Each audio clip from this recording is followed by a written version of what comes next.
माई के भोरही चढ़ावे के बा, माई के भोरही चढ़ावे के बा।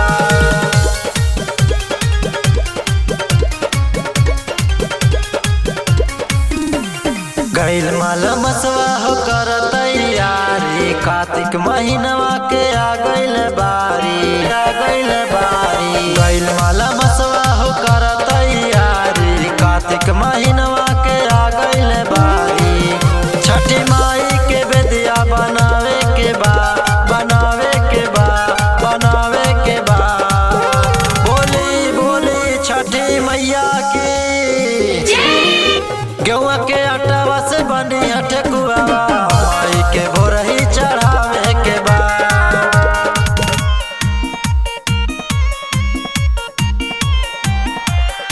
माई के भोरही चढ़ावे के बा, माई के भोरही चढ़ावे के बा।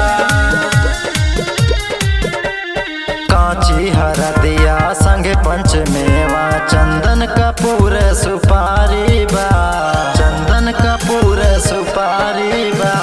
कांची हरदिया संग पंचमेवा, चंदन कपूर सुपारी बा।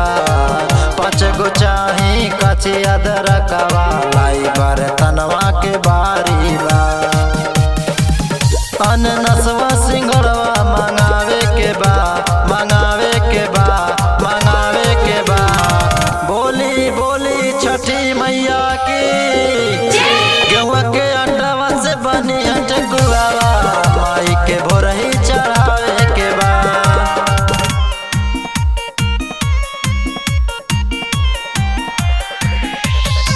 माई के भोरही चढ़ावे के बा, माई के भोरही चढ़ावे के बा।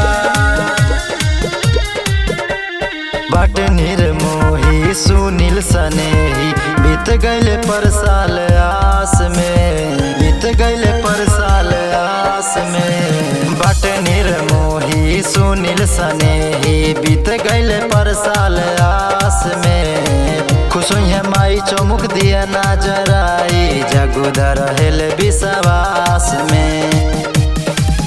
5 गन्ना से मंडप बनावे के बा, बनावे के बा।